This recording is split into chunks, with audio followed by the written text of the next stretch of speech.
What's going on, guys? Real Rendezvous crew coming at you. Eminem's been real quiet since that shit dropped. Yeah, that's right. Come at me. I'm starting my rap career. I think I could have something. What do you think, Brett? Real Rendezvous Records coming soon. We're getting it. We're getting copyright put in. We're gonna start dropping some tracks. We probably couldn't get the copyright for Triple R or RRR. Remember that movie that came out? RRR. You know what I'm talking about? Yeah, that's what I have. You not seen that No, clip? I've never seen the movie. Oh, I've never seen the movie, but it won an award at an award show, and then the two people that were announcing, they announce it, and it's like two ladies. They go, RRR, RRR, and then someone took that clip and they captioned it, and they were like, seals when there's a lot of fish at the function. And this is them getting really excited. That's great, dude. Great way to start the podcast off. Hell yeah. What's up, everybody? Hunter and Brett, we're ready to go. Back at you again with another movie review. We'll get to that in a little bit. We got our typical preamble to go through. You know how we here. operate. You know what we do. We stay on that level. This week we are reviewing something I picked. Kind of a deep cut. Don't want to call it a cult classic because I don't think as many people talk about it as highly as I did prior to us watching it today anyway. But we will be reviewing 1983's Christine, directed by John Carpenter. We'll get to that in a little bit. But to start things off, before we even start with our news, you doing all right? Oh, I'm doing okay. Me too. Yeah, I bought a car today. Yeah. Guys, I don't think we've actually talked about it on the show, but I've been carless for like a month because my first ever car that I've ever had, my 2007 Ford Taurus, I said I was going to drive that shit till it exploded, and then it did. You stood on business. But I stood on business. I got everything that car was worth out of it, and now it's worth nothing. It's the downside of getting everything it's worth. Did it burst into flames and run people over like a certain other car that we could or could not be talking about later? Yeah, I'm trying to. Whatever could you be referring to?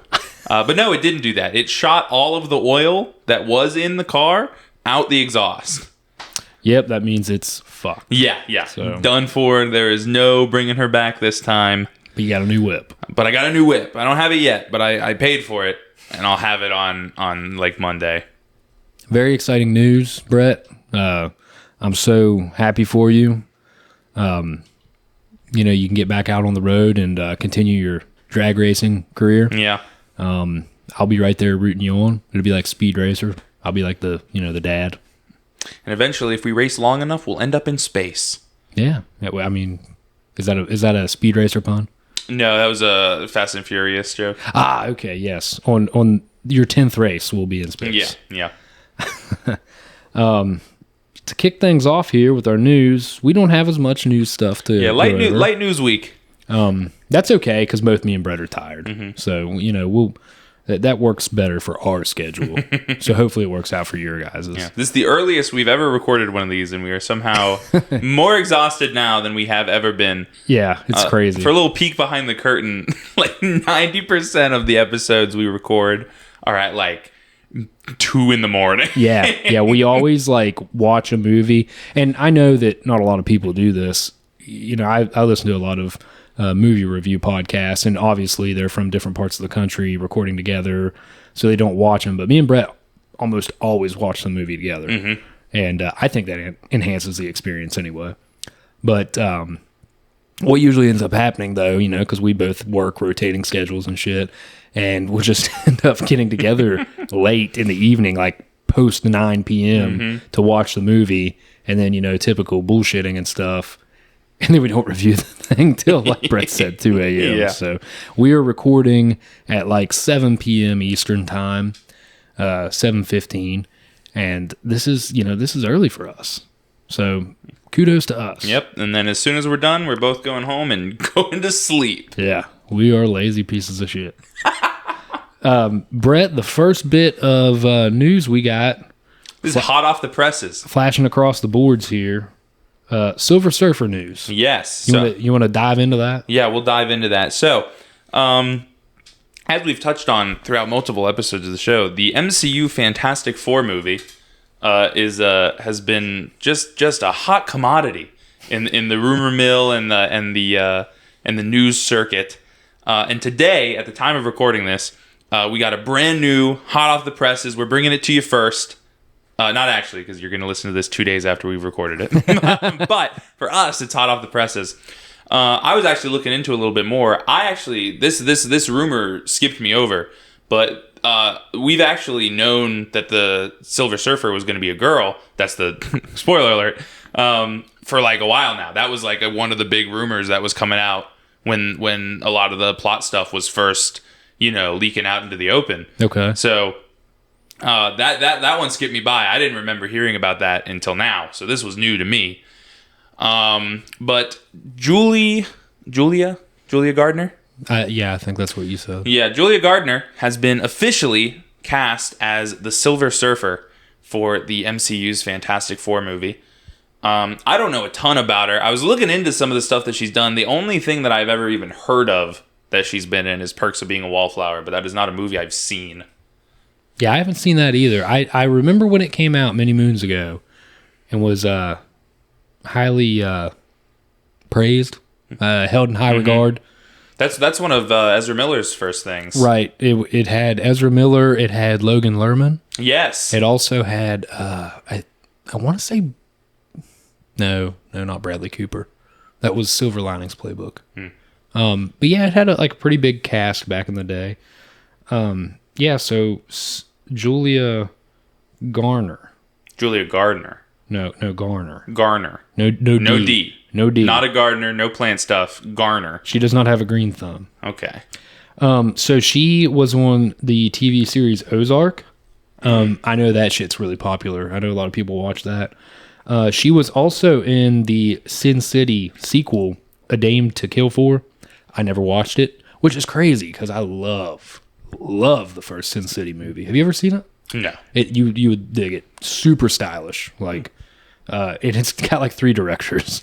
It's the top credited director is Robert Rodriguez, and then it says plus special guest director Quentin Tarantino, and then below that it also gives Frank Miller a director's credit. Oh wow! Yeah, because he penned and illustrated the Sin City graphic novel. I did not know that it's based on a graphic novel. Yeah, and it's really cool. I just love in the industry when people just work with their boys all the time. Right. That's too. So fun. I love whenever, I think, I've said this before, we'll add this to our list of movies we can't review because I will just slobber all over it. From Dusk Till Dawn is one of my favorite movies. It's probably my favorite vampire movie, and the movie's just so awesome because it's 50% Quentin Tarantino, 50% Robert Rodriguez, and you can just tell what scene each guy is directing. It's so awesome. But so yeah. Anyways, some of this other shit she's been in, I've never heard of. I'm sure she'll do great. Yeah, I don't know a ton about her. I was looking into it because I was curious. I was curious if there had ever been a female Silver Surfer in the comics. I very recently, I'm a comic book guy in the sense that I grew up. My dad grew up a comic book guy, and then I started watching the movies. But as with expanding my realm of good movies, I've gotten a lot more into reading actual comics. But the Fantastic Four is not something. The Fantastic Four as a whole is actually not something I've ever been super into. Me either. Growing up. Me either. They've always just been kind of in passing. I've always thought they were pretty cool. I love the Hulk because I love just big monster guys when they're brought into stuff. See, I was always a Human Torch kind of guy. And of course. Just because he was always the good looking one. He's the snarky one. He's got cool fire powers. Fire powers are S tier. Cool. I've never watched Avatar, but isn't the little firebender guy a bad guy? Yeah, for a few seasons. I like him the best. Yeah. Anyway, I mean, like you said, fire, Pyro, and X2. Yeah. Dude's a badass. So I was looking into if there had ever been a female Silver Surfer in the comics, and I believe there has. She's not super common. I guess her name is Juno. I think I might have a figure of her. No way. Because sometimes for Christmases, Dad would just get like random Marvel Legends that were just like on the shelf. After he'd get like the big ticket guys, and then like he'd see another one, he'd be like, I'll get this one too. Yeah, it's still cool. And I have a Marvel Legends figure of a full chromed out lady, and I believe because I don't have the box anymore, I believe her name was Juno. But you took it out of the box. I take everything out of the box. I know, I'm just kidding. I gotta pose them.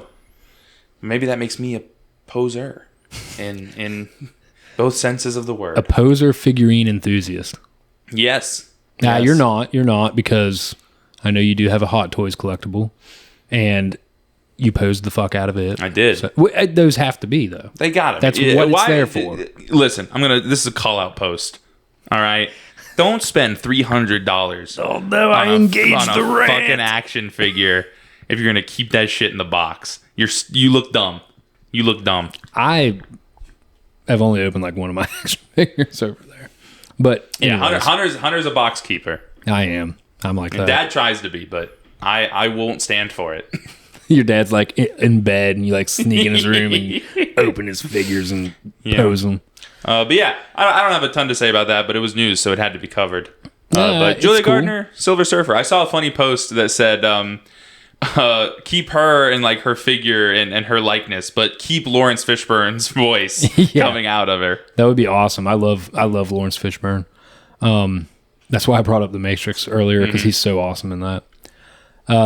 But I don't have a whole lot to add to it. I think it's on par with the way that they are leaning and angling with this Fantastic Four cast in general. So stay tuned. Looking forward to it. Smaller note also about Fantastic Four, something that came out is that we're 90% sure that this film is taking place. Sorry. Hunter was just licking the microphone. No, I almost did, and then I did it just to fuck with you. But we're 90% sure this is taking place in an alternate universe, and then there's going to be like an incursion event that brings them. Incursion. Yes, that's a good word. Yeah, it's an official word. That's what or that might be what DC calls them. I don't know. Well, it's when two universes. I like when you said it right now. So good job. Yeah, forget what I came up with that. That's a Brett Prickett original. You're right. I'm putting a patent on that. Stamp it. The next thing we have to dabble on is some Daredevil news. Yes, more Marvel. Shed light, Brett. Okay, so this is actually something we could have talked about a couple of times before, but it's one of those things where there wasn't really like enough of something to really latch onto. But as time has passed, we've gotten more and more of these set photos, and so now I feel comfortable to shed some light on Daredevil Born Again, which I am so pumped for. Now, I cannot remember. Did you watch the Netflix show? I watched season 1, and I watched I might have watched all of season 2. I can't remember, but I liked it. And then I watched half of The Punisher, and I really liked it too. Yeah, so for anyone... I should have finished it. Anyone that is into the MCU, even in passing, knows about the Netflix shows that they did, and they know that they're... Even to this day, most of the Netflix shows are held to, like, they're the best thing Marvel's done. Like, even after Endgame, after Infinity War... The Netflix shows are just held to such a high standard, and it's for good reason. Daredevil is phenomenal. I did not watch Luke Cage or Iron Fist. I heard those are kind of mid. That's not true. I didn't watch Iron Fist. I did watch Luke Cage. It was fine. Yeah, I heard Jessica Luke Cage Jones is fantastic. Yeah, I feel like not enough people talk about how good Jessica Jones is. But of course, the cream of the crop of all those shows was Daredevil with Charlie Cox, and now. After No Way Home, because the canonicity of the Netflix shows was under scrutiny for so long. Yes, killing it my thesaurus. But it was under scrutiny for so long, right? Because Marvel said they were canon, but then they would do things that would contradict it. Then they got kind of iffy on it for a while. Then I think an executive came out and just straight up said that they weren't canon. But then someone else came out and said that he was lying and they are canon. And then they put Charlie Cox's Daredevil in No Way Home. And so now there's no question about it. The Netflix shows are canon. Well, I think, like you said, that makes the true Marvel heads happy because those are some of the best things that Marvel's put out. Yes. And now, they announced this reboot that they were doing another... So I guess internally it's being considered just Daredevil Season 4, but it's not... It's technically its own show. It's called Daredevil Born Again, which is kind of funny that it's called that because Season 3 of the Netflix show, the original Netflix show, was already based on the comic run called Born Again. And then now they're just taking that title and putting it on this new season of the show. But we've been getting set photos. We're getting a ton of set photos about it. And they look so good. Yeah. As our resident suit enthusiast, I will absolutely, with great honor, say that this new Daredevil suit gets the Brett Prickett seal of approval. Yeah. This thing is fucking gorgeous. Connoisseur of the threads. Like, it is so good. It's finally just red. Mm-hmm. It took them so long to just make it red. They were so tied to that burgundy, which for the tone that those shows were going for, it worked in that atmosphere.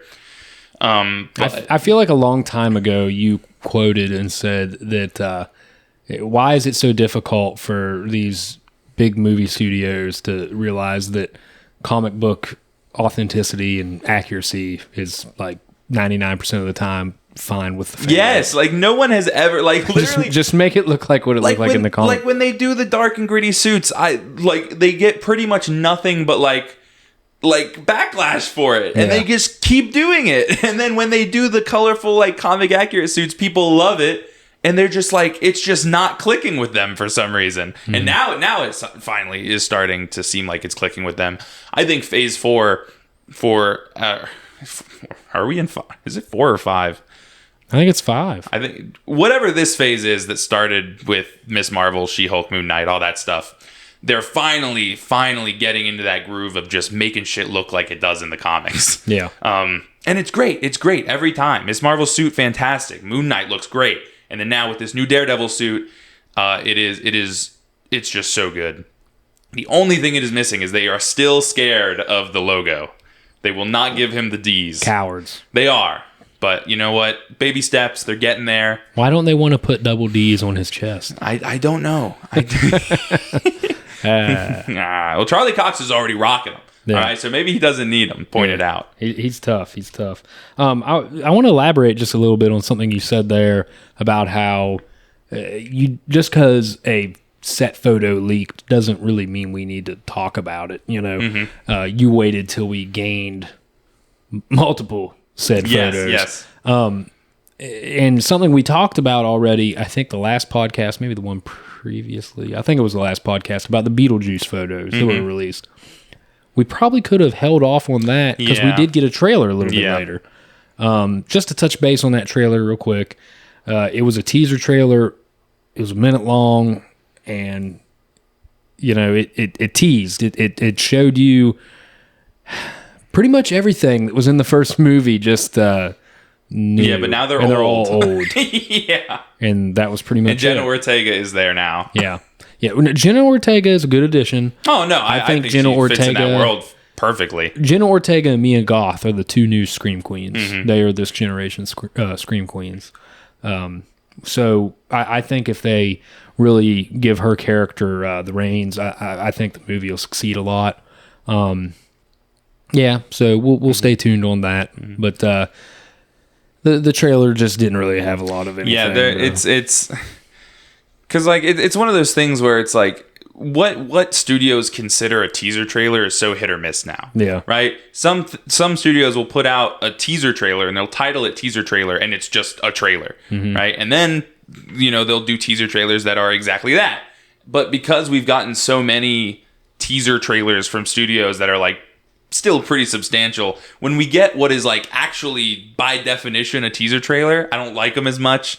Because it just kind of feels pointless, right? Yeah. It's like I didn't need to see that footage. That didn't do anything for me. Now here's the thing too with teaser trailers. See, now we're like straying away from the Beetlejuice trailer and just talking about teasers in general. Mm-hmm. But to go back to like the Alien Romulus teaser that came out, It didn't show a whole lot, but it showed enough. But what they showed was interesting. It showed enough of new characters. It showed horror. I mean, we got to see blood and guts. So that you remember that teaser? You remember like the opening, like 15 seconds where it pans out and shows like all that blood and shows the girl like screaming, saying like "Get away from me" and everything. I heard that that's Isabella Merced's character saying all that. So like that made me even more pumped up about it. That is a good teaser trailer. Like that is how you tease. Yeah. Because with the Beetlejuice one, it doesn't do any of that. It doesn't. And also, I don't know if you noticed this. I did right away. Literally in that minute of footage, the only two substantial like things that are shown are what were in those stills. It was just Michael Keaton as Beetlejuice and then that lineup of everyone being old. It's like, all right, well, you already showed us that with the pictures. All I got from that is hearing Michael Keaton speak. We saw Jenna Ortega on a bicycle. Oh, and Jenna Ortega knows how to ride a bike. Yeah, I'm very proud of her. Yeah, I was excited, Yeah. For the bicycle. But anyways, yeah, so hopefully the full-length trailer that comes out for Beetlejuice gives us a little bit more... More to chew on. Yeah. Just to like understand what's going on with that movie. Took the words right out of my mouth, man. Yeah, for sure. And now they're mine. You can't have them back. Oh, man, you're like 3-0 on the cool phrases and words today. One last thing about trailers and just tying it back into Daredevil real fast. We should be getting a Daredevil trailer soon because there was leaked footage from a Disney shareholder meeting where they had finished edited footage of this new Daredevil suit. He just like kind of turns towards the camera, but it's like they have footage that they're working on. Did you retweet it on Twitter? I think I did. I saw it. Yeah. So a trailer should be coming soon. And also from the new batch of set photos, we got a new look at John Bernthal is back as Punisher. He looks as great as he did in that show. That's my guy. John Bernthal is just what a great pick for that character. Fairmont legend, John Bernthal. He went to Muriel's that one time. I forgot about that. Yeah, I remember when Greta was tweeting about John Bernthal. So when that happened, about a month later, me and Alyssa were eating at Muriel's. And our waitress, I was like, I just out of the blue, I told Alyssa I was going to embarrass her. Did you see John Bernthal? That's exactly what I asked. I was like, so were you here when John Bernthal was here? And she was like, no, but actually Josh or whatever the guy's name was, she was like, he was. I'll go get him for you. And so this dude comes out and he's like, bro, like he was so cool, like joking with us and stuff, like rolled up in his sweatpants. He was like, look, he took a picture with us. Did we like, know why he was here at all? I guess he was just driving through. Yeah, he was just passing through, heard it was like good Italian food and like, I don't know, man. Cool guy. Yeah, right? Like that is what makes me happy. Like that. Could you imagine being the line cook that day that has to cook for John Bernthal? I would be so sad to hear, oh yeah, John Bernthal visited Muriel's and he was an asshole. Yeah. But, you know what I mean? Yeah. But anyways, I digress. What were we talking about? Daredevil. Yeah. So when is the actual release date on that? Because on IMDb it says 2024. Doesn't give a month or anything. I don't think we have one right now. Okay, because Google says 2025. Yeah, I don't think we don't actually have a set release date right now. I don't think. Okay. We're excited about that. I might have to go back through and rewatch the old Netflix series. Yeah. At least season... Well... I actually... Fake fan here. I was just hyping it up so much. I actually never finished season 3. Yeah. No particular reason. Again, I'm just shit with TV. I just... Even when it's amazing, great TV, I'm not good at it. Yeah, TV shows just aren't really it for me either. I'll try my best to watch them. Some of them I can power through. But yeah, so... speaking of other comic book news... Once again, light news day. We can speed through some of these. Yeah, it's just little like sprinkles of like bigger things to come with a lot of this. We're just trying to stay up to date. Joker. We got some pictures. We got a poster and an audio file. Yeah. Which is strange. Right. Not a lot of movies do like audio reveals. What if it was just like the fake breaking first sound of Chris Pratt doing the Mario voice? Like it was that same like whatever that guy says or whatever. That would have been funny. That would have been, or if it just would have been a Rickroll. Like yeah. I didn't get to hear it. Brett did. Oh, you didn't listen to it? No, I didn't. Oh, okay. I mean, it's literally just Lady Gaga saying a sentence. It's not like special. But no. So Joker 2 is a thing that's happening.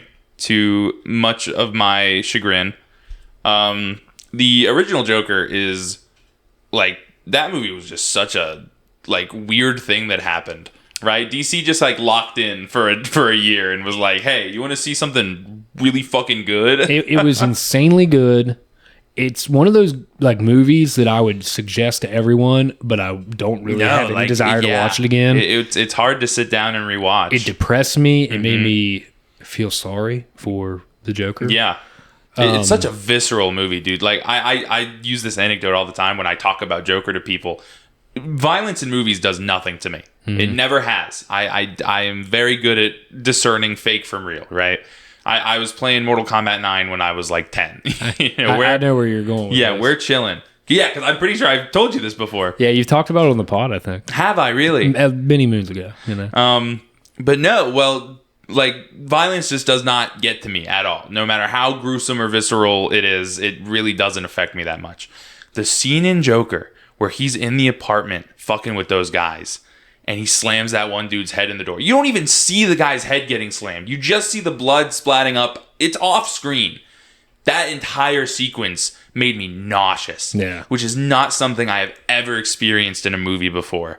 Like, because it's all just so real and it's played so straight. Like, it's just, it fucks with you, man. That movie's degradation of the main character is one of the like worst processes, excuse me, through a movie I've had to like sit through and watch.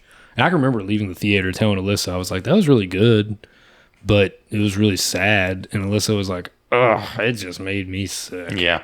So that first Joker was a very special thing that they did. So when Joker 2 got announced, I was like, we don't need that. No. It's such a good standalone thing. It ends in a good place. Like, I think Joker should have been left alone. But where there's money to be made, studios will find a way to make it. That's what it's all about. And so they announced Joker 2 with Lady Gaga as Harley Quinn, and it's going to be a jukebox musical. It's called Joker Folie à Deux, which is French for, I believe, stage for two. So it's Joker stage for two, which is a good title. Mm-hmm. But we got our first poster of Joaquin Phoenix and Lady Gaga as Harley Quinn. It's just they're just dancing. But they released a voice memo of Lady Gaga as Harley Quinn, and all it is, she just says, "You can do whatever you want. You're Joker." Okay. Yeah. I just don't call him that. Did they expect it to like blow people's socks off or something? Well, like, I think that, but also it's just like, me personally, I just don't like the entire tone of this movie and what it seems like it's going to be. I just don't understand it. All of it feels so unnecessary.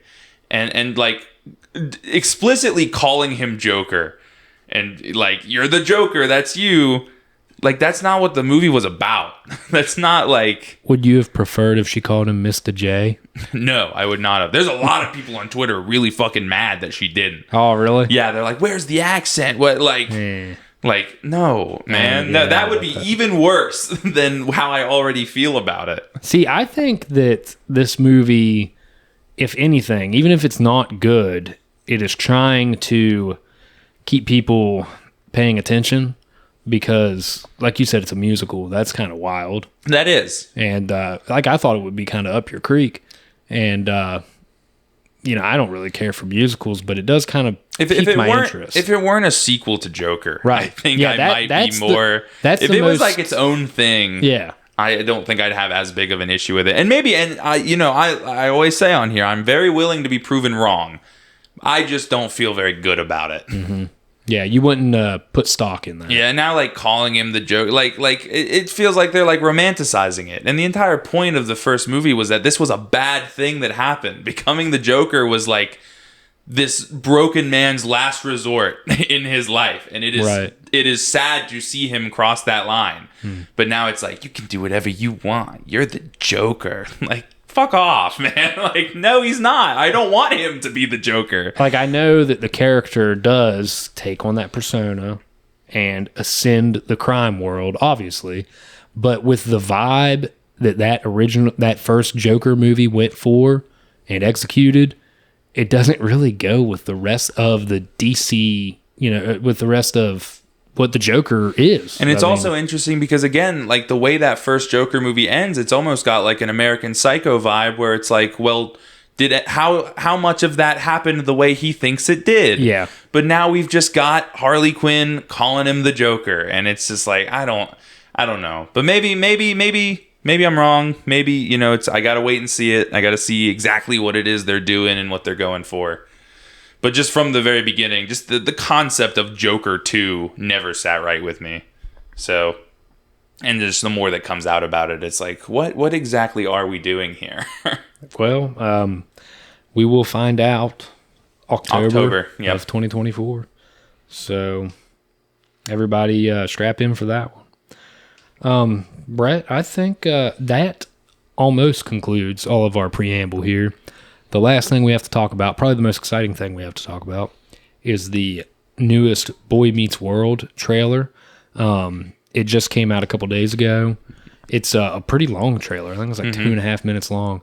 I don't really like the way the trailer is constructed, but because it's just like 2.5 minutes of like reviewer quotes. Yeah, critics like saying, this movie made me shit my pants and wipe it on my forehead. Like, yeah, that really is what it's like. But other than that, like it's a Red Band trailer, so we get to see cursing, we get to see blood, lots of blood, and I'm really pumped up about this movie. It comes out April 26th. Yes, this month. I'm so excited. This will be one we'll be hitting up for sure. This is like one of the only original movies that's coming out this month. Like everything else, I don't know if you've noticed, like everything else for April has been re-releases. Yeah.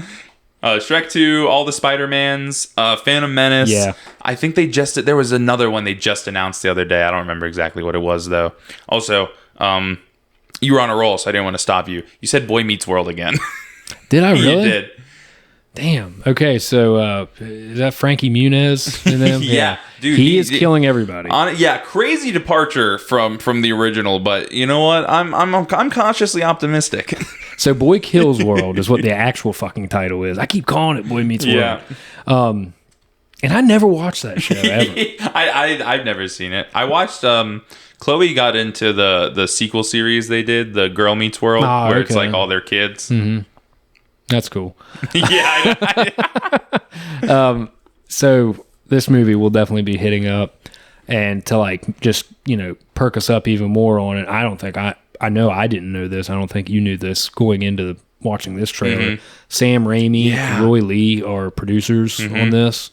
I love Sam Raimi. I know me and you were talking a little bit about some stuff we want to go over and like future episodes and shit. And we want to talk about some of our favorite directors. And he's up there. Oh, Sam Raimi's going to be in.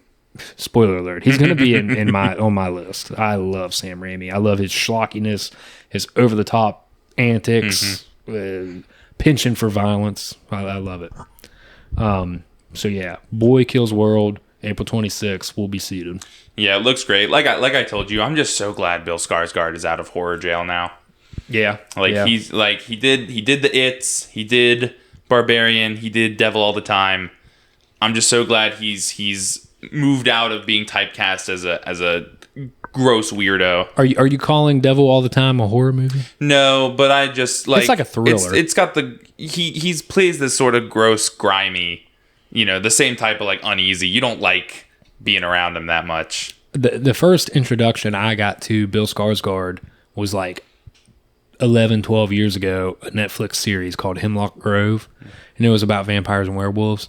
Really weird show, didn't make a lot of sense.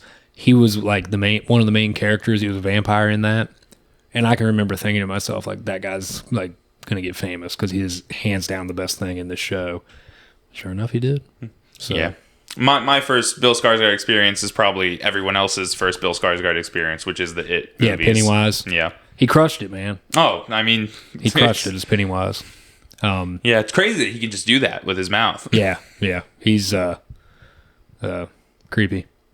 But I'm glad he's out of that bubble of typecasting. He kind of got out of it a little bit with Deadpool 2. He had a little bit part in Deadpool 2, and then he went back to the villain role, but not like horror villain with John Wick. Yeah. But now we get to see him just kick ass as a protagonist. I was really sad to see.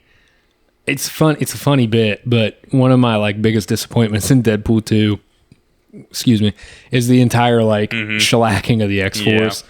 Like, I was really looking forward to like Shatterstar, and I believe Bill Skarsgård's character is Zeitgeist. Yep. Yeah, he pukes like acid. That's kind of sick, dude. His suit was kind of cool. He had like a mouthpiece, guard thing. So that's kind of a bummer. Yeah. And the Bob's Burgers guy doing his inner voice is really funny. I think that's going to lead to a lot of good. Even just in that trailer, all the jokes with him being deaf and mute, but us getting to hear the inner voice, and they're like going over the plan. He's like, "This is probably important. I wish someone was explaining this to me." I wish I knew his name. I feel bad for just calling him the Bob's Burgers guy, but that's like where everyone. Well, that was another thing I was going to touch base on, is just the supporting cast, and that looks tight because it's got Andrew Koji in it, which he was in that shitty G.I. Joe Snake Eyes movie that I watched a couple years ago that he was in fell asleep during. But Andrew Koji was Storm Shadow, and you know who Storm Shadow is? Is like in the G.I. Joe thing? Yeah. Oh, okay. Yeah, he's like the bad guy white ninja, like that looks way cooler than Snake Eyes. But he is Storm Shadow in that, and he also was a character on the TV series Warrior. I don't know if you've heard of that. I think it's on HBO Max now, but it's like a big kung fu series, and I've always heard it's really awesome. So he's got actual, martial arts chops. He was in a Star Wars thing, wasn't he? Is he in Andor? I don't think so. Shit. He looks familiar. I know I've seen him in something. I think he's kind of a good-looking guy. Like, he has this, like... He makes me think of me because he has shitty stubble, but he rocks it. And then Sharlto Copley is in this, which Sharlto Copley, you know who that is? He always plays some, like... He doesn't always, but he's just like a really weird actor. You've never seen Hardcore Henry, right? No. Yeah, we have to watch that. And he plays in Hardcore Henry as like 7 different characters. And it's so funny. And I guess he's in this as something. I don't know. So I'm looking forward to Boy Kills. There you go. Yeah, World. Yeah. No, I'm really excited about it. I just love a good flashy Deadpool ass John Wick ass action movie, man. Bullet Train was so fun. Just give me anything that is over the top, gratuitously violent, and well choreographed. Yes, with good cinematography, and it knows it's goofy. Yeah, if this, I was like, we were just talking about, if this movie sucks, I'm gonna be so surprised. Yeah, like it has everything it needs to be a slam dunk, in my eyes. I concur. Brett? I think that's it. I think that's all our stuff there, Alrighty then. We ripped through it pretty we fast. knocked that shit out. We're doing good. We're both about to fall asleep. Ghost cars. About to fall asleep here. That's why we're ripping through it. Yeah, what were we talking about? Christine, okay. So we reviewed... I keep looking outside because I'm kind of shocked. It's getting dark now. And then I remember we're awesome because we started recording during the daytime for once. Yeah, normally that window behind us is pitch black. Yeah. So, anyways, 1983's Christine, directed by John Carpenter. Some would crown as the horror movie guy. Like maybe the greatest horror movie director of all time. I mean, he's up there. Everybody knows him for Halloween, The Thing, They Live... Escape from New York, not a horror movie, but a cult classic. He did that? Yep, with Kurt Russell. Yeah. Him and Kurt Russell were boys. This movie stars nobody you've ever heard of. Keith Gordon, John Stockwell, Alexandra Paul, Robert Prosky, and Harry Dean Stanton. Harry Dean Stanton's the only one I've ever heard of. This movie was budgeted for $9.7 million, and its worldwide gross was only $21 million. And the soundtrack was done by JC himself, John Carpenter, as he does most of the soundtracks for his feature films. So yeah, this movie, as Brett said, it's Ghost Cars rule. I don't have it pulled up on my phone. Oh no, so unprepared. I know. Allegedly a ghost car. It could be one of many entities. So the plot is as of this. A nerdish boy buys a strange car with an evil mind of its own, and his nature starts to change to reflect that of the car. So basically the movie follows Arnie, played by Keith Gordon, and he's kind of a loser, and his only real friend is the athletic, good-looking Dennis, played by John Stockwell. They end up going home one day. Arnie sees this piece of shit car, buys it, and it turns out that this car is a woman, I guess, and kind of manipulates Arnie, and he falls in love with the car, and she starts to kill people. I know that sounds ridiculous. And what made me want to watch this movie was, one, Brett. When I try to pick movies, I try not to pick movies that I know I'm going to just absolutely just be head over heels. There's certain movies that I just can never review. And this isn't one of them. I love a lot of John Carpenter's stuff, but I have fond memories of this. And I told Brett when I picked this movie sounds stupid, but it's a lot better than any movie about a supernatural ghost car has any right to be. Brett, you go ahead and give me a little bit of bounce feedback there. I would agree with that statement. I will point out that the pool isn't that large. There's not a ton of competition in the ghost car genre. Very, very true. I actually can't really think of another one. Maximum Overdrive. It's another Stephen King. Only movie Stephen King himself has actually directed. Oh, yeah. It is known to be a terrible movie. I guess that's why. Stephen King has been quoted as saying he did so much blow when he filmed Maximum Overdrive, he's surprised he survived the filming process. So I'm surprised he's not dead now. Isn't he he's very old. He's very old. Yes, very old. And did so many hard drugs. Honestly, maybe that's what kept him alive. Maybe it's kind of a miracle. The coke. So we've got Christine, Maximum Overdrive, and Tyre. Now, I've seen Tyre. I've watched Tyre before. It's not good. I don't remember it being terrible. But I was also I was 12. You was 12 when you watched that? So I would so I didn't have cable in my room, but there was cable in the living room. And then sometimes when mom and dad would go out and be out late at night, I would go up into the living room and I would watch HBO. We got HBO on the TV upstairs. Right. And one night during my perusing, Tyre was on, and I was like, I can't believe that was even on HBO. I was like, I'll watch fucking Tyre, whatever. That's such a B movie. Yeah. It maybe not HBO, but just the adult oriented channels. Right. I would cycle through. I just remember HBO being the most prominent one, so that's what I went with. But I will say I probably think Christine's better than Tyre. So put that on the DVD. It's better than Tyre. That's what it should, in quotes on the front. Yeah. Brett Preckett. So as far as this movie goes with it being better than Tyre, I think this movie has a high production value. I was telling Brett that whenever John Carpenter filmed The Thing and it released in 1982, it was a financial flop. And he had a lot of eggs in his basket of The Thing being successful. To recoup some of his losses, he had signed a contract with some studio, whatever studio made this movie, Christine, to direct a adaptation of a Stephen King novel. And it ended up being Christine. I don't know if he picked it out. I don't know if somebody else picked it out with the studio or whatever. But anyways, and like I said before, it didn't make a ton of money, but it did profit. I think that this movie, it doesn't have, I wrote down here, describe the setting and set design and things of that nature. I just want to talk about the main things here as far as the way this movie is shot and directed. And I think you can totally tell, I've seen a lot of John Carpenter movies. You can totally tell that he's got his fingerprints all over this. I told Brett going into it that there's quite a few cool shots in this movie, some cool cinematography.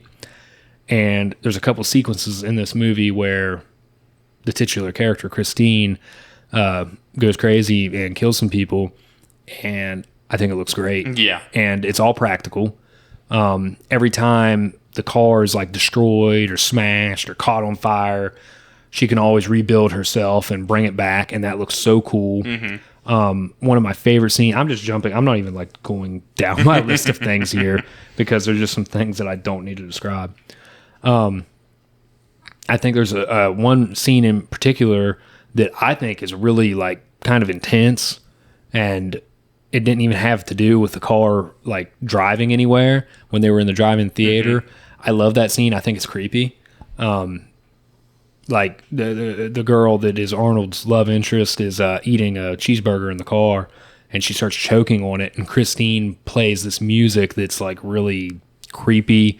All the lights are cranked up, like white light inside the car, like she's dying and like seeing the afterlife. And she ends up surviving, but it's an intense sequence, and I just think like John Carpenter crushes it in that aspect of turning something normal into something, to put you on the edge of your seat.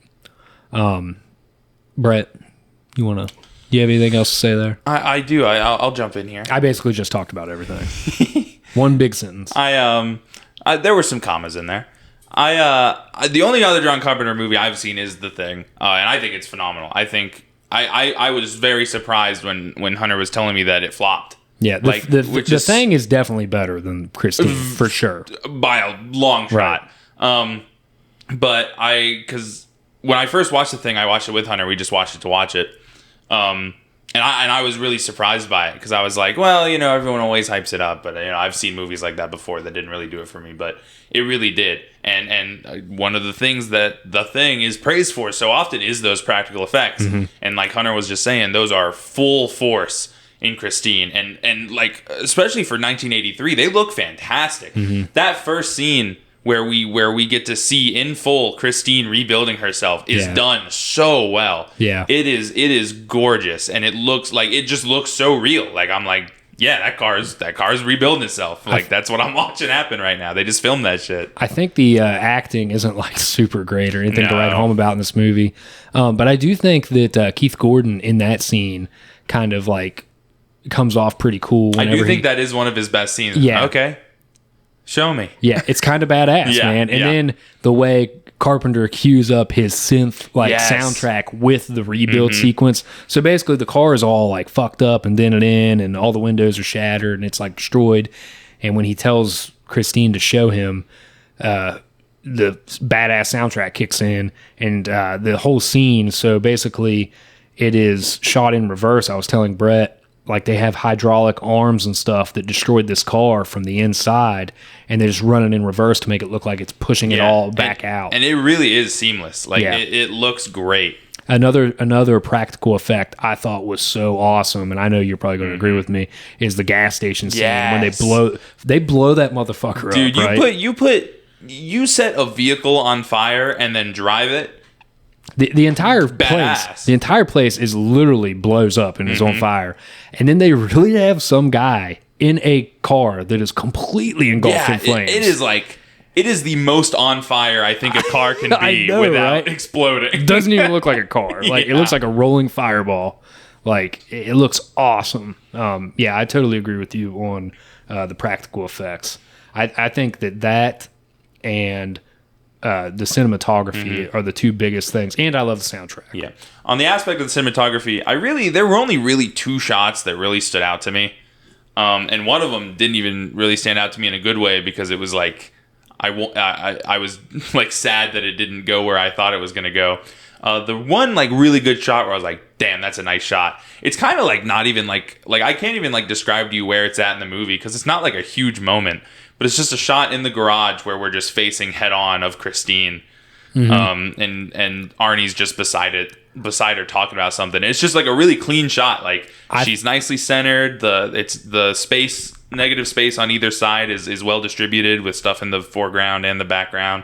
It was just very pleasing. So I think that there are a lot of shots, and bear with me here. I think there's a lot of shots of Christine slightly off center with another character next to her to show that she is imposing her will on them. And I also think that they constantly show Christine's front to make it look like a face. Oh, okay. Always with the headlights as the eyes. And then, as we pointed out later in the movie, with the teeth, like whenever they rip the hood off and shit. Yeah, during the big final battle, which is so funny that they're having a big climactic battle with a fucking car. It's funny, and it's not as intense as it thinks it is, because they end up taking on Christine with a cat. It's a very clunky bulldozer. Yeah, with a big bulldozer. So it's kind of hard to make it intense, but and then another thing with maybe this isn't so much cinematography, but that to go back to the scene where Arnold's love interest is choking in the car in Christine. It's raining outside, and then whenever she's choking and it's playing the music, Christine blares the music inside the car. And that's something else we didn't even touch base on. She communicates like Bumblebee, just through old like 50s like swinging songs and doo-wop songs. And then all the lights in the car, like the interior dash lights and everything, are just like the highest UV lights all of a sudden, and like it's blinding. And like I said, I guess that's probably not cinematography. That's just the way the lighting and the scene is set up. But I think all that's executed great. So I stand where I'm at. Oh, and another cool cinematography scene, in my opinion, is whenever she runs down the fat guy that thinks he's like in the alley where she can't fit, and then the overhead shot. Oh, and then she starts squeezing through. Okay, no, I thought that looked so dope. That was really nice. Yeah, so I feel like I can fully justify why this movie is not a bad watch. With that said, I guess I'll kick off a couple of negative things to say about it. One, and me and you both like looked at each other and was like, it's hard to argue with this. Like, if you have a car chasing you and you know it's chasing you, and there are multiple things that you can stand up on. High ground, man. Just like get on top of something. What are you doing? Like I was telling Brett, it would be a little bit better if they had thought out these like kill sequences, which they are cool, but if they'd have thought out these kill sequences where Christine would kind of have to surprise these people if they weren't total fucking morons. Yeah. Because as soon as I see a car coming to run me over, I'm just going to like get up on top of a building. And I'm safe. Yeah, like she can't climb. Like go upstairs and you'll be all right. So that's actually like a pretty big negative for me. And then another thing too is the acting, to jump back at that. Keith Gordon, I kind of like his character as like the feel sorry for me nerd. Yeah, in the first third of the movie. That great. Yeah, and then whenever he's trying to show like the de-evolution of him becoming Mr. Pop Collar Bad Boy, like he sucks. He just does not sell any of it. Yeah. And I guess you could argue, if you really wanted to like give him the benefit of the doubt, you could argue that it's like, well, the car didn't make him cool. It's just he's still a nerd that just thinks he's cool. But even that's a good point. Like, and that saves it a little bit, but it's still like not enjoyable to watch, right? Like it's just like, and even in that aspect, he's still not really selling that as well. Like, I think he had some scenes. You know, you're 100% right, because I think he had some scenes that had it been a better actor and maybe just written just a little bit differently. Yeah. He had some good lines to work with. Yeah, that just weren't executed well. Some of the deliveries were the problem. I think the whole sequence where him and Dennis are driving and drinking beer on New Year's Eve. Yeah, that was not. Wasn't it, dude? Was not it. That could have used a few more takes and a little more director input to get that where it needed to be. For sure. Yeah, and then one other prop I have for this movie is it opens and closes with George Thorogood and the Destroyers, Bad to the Bone. I love me some GT. But yeah, so... shout out GT. Yeah, we'll have to jam some George Thorogood sometime, Brett. It'll make you a real man. It'll sprout hair all over your chest. I don't think I need any more. Yeah, you are hairy. So after this, I guess John Carpenter was able to recoup enough to continue his career, because I believe the next movie he went on to film was Big Trouble in Little China, which became a huge cult. Like, this dude also just like invented the cult classic. Have you ever heard of Big Trouble in Little China? I've heard of it, but I've never. Another Kurt Russell. Know anything about it. Kurt Russell, John Carpenter banger. Really kooky, weird movie. Not a horror movie. That was another thing I wanted to say about Christine. Not to cut you off. No, you're fine. I would not call this a horror movie. It's really all. Yeah. That's something else I was going to say. I don't even know if I would call it a thriller. Really, it's really hard to say. Like, would you even like throw this on as background noise for a Halloween party? Because I don't think I. No. With that said, I still love the vibes of the movie. Most of the movie is like a Breakfast Club ass like slice of life high school movie. I think that this movie could have benefited from a little bit more blood and gore. If I were making Christine, I'd play it as a rom-com.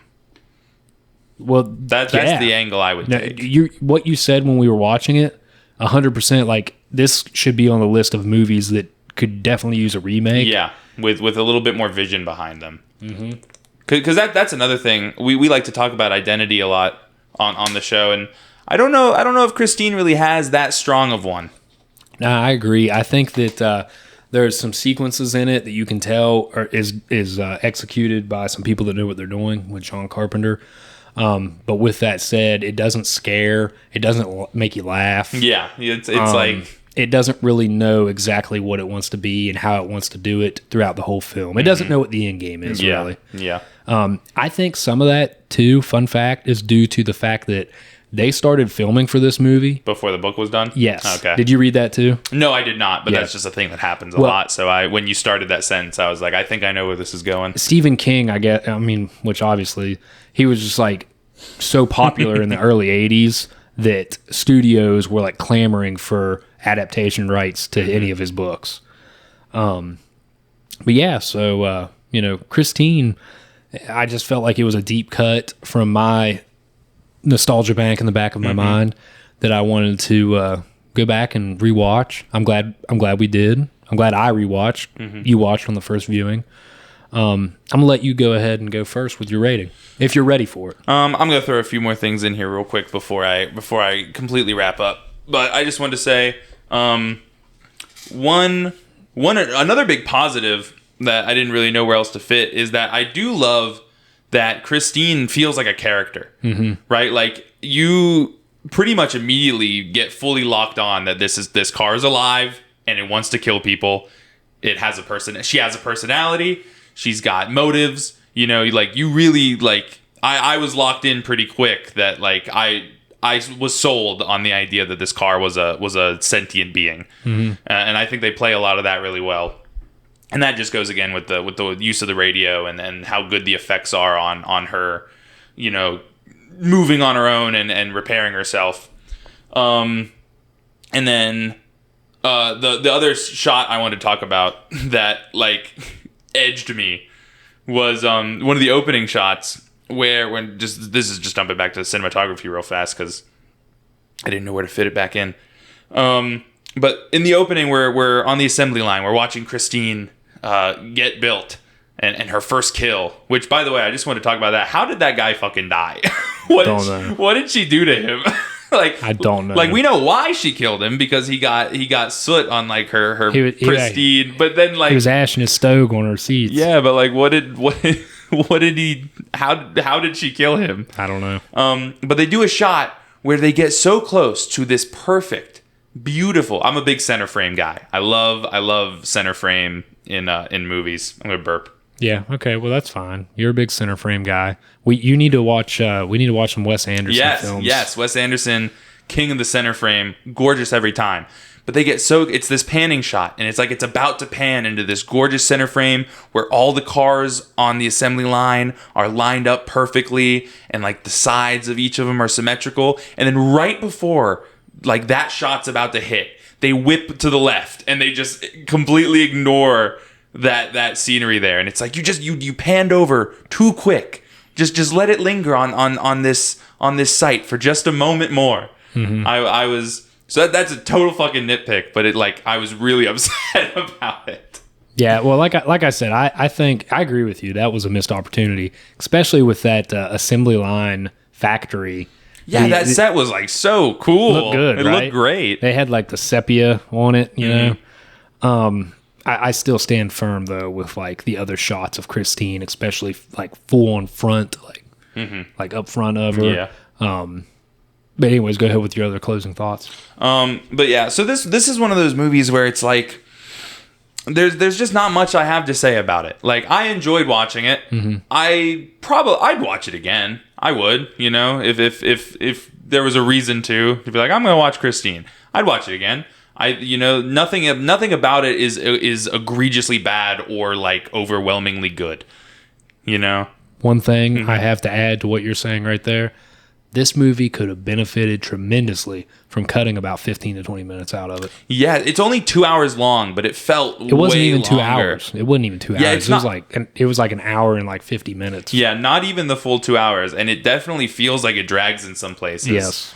But that being said, it's a fun time. You watch a movie about a ghost car that kills people. That's what it does. Some nice driving stunts. Some nice. I don't know. Nice driving. I don't know. I had a thought, but I lost it. But yeah, so it's one of those things where I'm going to give it a 7. That's my rating for it. It's a 7. Just because it's like, and I don't really have like specific reasons I can cite to like why it's a 7. Sometimes you just watch a movie and you're like, that was a 7 out of 10. Yeah, I'll take it. So that's my thoughts on Christine. Brett, I think I'm going to hold your hand on this one. I think I'm going to go with a 7 out of 10 as well. I concur with pretty much everything you say there. I think I'm a little bit higher on the direction and cinematography and some of the sequences.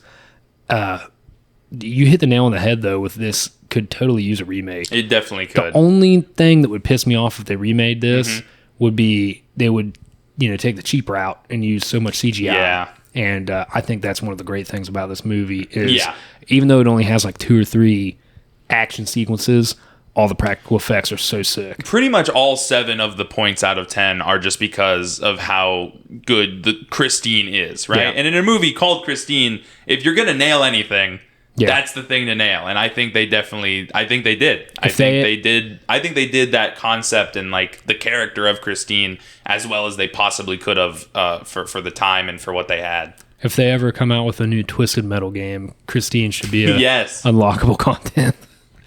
So yeah, I'm gonna hold your hand on it though. 7 out of 10. Man, I'm glad you watched that with me. Yeah, no, it was fun. It was. It's under the belt now. I'm always scared whenever I take Brett down the street of this movie came out before 1990. People always say I don't have any problems with I have a very good track record of really enjoying movies that are post or pre. I just like the bust 99. I know you're sharp. You're quick with it. It's no big deal. But anyways, anything else, Brett? No, I don't think so. I think that wraps it up. Are we wrapping? Are we wrapping it up? I started the podcast with rapping. You need to end it with rapping. Oh, goodness. Wrapping us up. Oh, goodness. Okay. You don't actually have to spit bars. Oh, okay. Thank God. A freestyler I am not.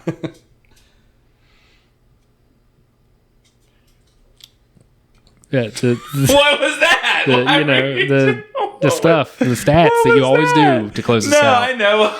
I was expecting something else. All right, our socials. If you wanna look at our socials, if you're on YouTube, they're on the screen right now. If you're not on YouTube, you can find us at Instagram at Real Rendezvous, all one word, spelled as it always is, and you can find us on Twitter at Real Rendezvous, all one word, spelled as it always is. In our next episode, we are going to have a bit of fun. Hunter is not confident in my topic of discussion, but I'm very excited for it. So stay tuned for that whenever we get around to it. All right, guys. Thanks for joining us again. Thanks, guys. We appreciate it. Love you. Bye-bye. Bye.